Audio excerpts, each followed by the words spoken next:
Welcome to ஆசான் easy Hindi channel. ஆசான் easy Hindi சேனலுடைய தேசபக்தியில் அனைவரும் வரவேற்கின்றேன். இன்றைய தேசபக்தியில் நாம் பார்க்கவிருக்கும் சுற்றுலாத்தலம் வேளாங்கண்ணி. நாகப்பட்டினத்தில் இருந்து 12 கிலோமீட்டர் தூரத்தில் இருக்கிறது வேளாங்கண்ணி. இந்தியாவின் முக்கியமான புனித தலங்களில் ஒன்று வேளாங்கண்ணி. இங்கு அன்னை மேரியின் தேவாலயம் கடற்கரைக்கு அருகே அமைந்துள்ளது. பிரமாதமான அழகுடன் பிரம்மாண்டமாக நிற்கிறது இந்த தேவாலயம். ஆண்டு முழுவதும் இங்கு மக்கள் வந்து கொண்டே இருக்கிறார்கள். வேண்டுதல்களையும் காணிக்கைகளையும் செலுத்துகிறார்கள். இங்கு இருக்கும் அருங்காட்சியகம் அவசியம் பார்க்க வேண்டிய ஒன்று. நாகப்பட்டினத்துக்கு தமிழ்நாட்டின் முக்கிய நகரங்களிலிருந்து ரயில் போக்குவரத்து பேருந்து வசதிகள் இருக்கின்றன. இதற்கு மிக அருகே இருக்கும் ரயில் நிலையம் நாகப்பட்டினம் ரயில் நிலையம். அருகிலுள்ள விமான நிலையம் திருச்சி. இங்கிருந்து 165 கிலோமீட்டர் தூரத்தில் இருக்கிறது. ஆண்டு முழுவதும் செல்லலாம்.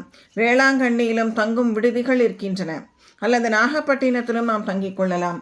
இங்கு கிளிஞ்சல்களால் செய்யப்பட்ட அழகிய வீட்டு அலங்கார பொருட்கள், அணிகலன்கள் பிரசித்தி பெற்றது.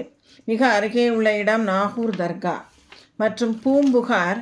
இதற்கு அருகேயுள்ள மற்றொரு சுற்றுலாத்தலம் மயிலாடுதுறையிலிருந்து 24 கிலோமீட்டர் தூரத்தில், சீர்காழியிலிருந்தும் 21 கிலோமீட்டர் தூரத்தில் இருக்கிறது பூம்புகார்.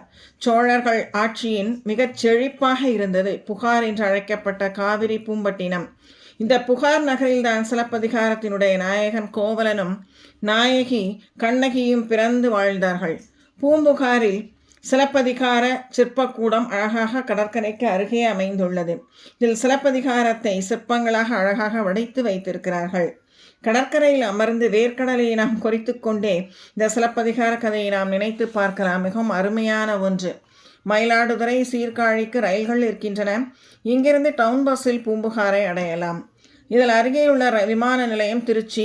141 கிலோமீட்டர் தூரம் உள்ளது. ஆண்டு முழுவதும் செல்லலாம். காலையில் சென்றால் மாலைக்குள் திரும்பி விடலாம். தங்க வேண்டும் என்றால் மயிலாடுதுறை சீர்காழியில் தங்கும் விடுதிகள் இருக்கின்றன. இதற்கு மிக அருகே இருக்கும் தேவாலயம் இடங்கள் ஜியான் தேவாலயம், தரங்கம்பாடி மற்றும் பிச்சாவரம் ஆகியவை ஆகும். அடுத்த தேசபக்தி சேனல் நாம் பார்க்கவிருக்கும் சுற்றுலாத்தலம் முத்துப்பேட்டை சதுப்பு நில காடுகள். வாழ்க வளமுடன். நன்றி.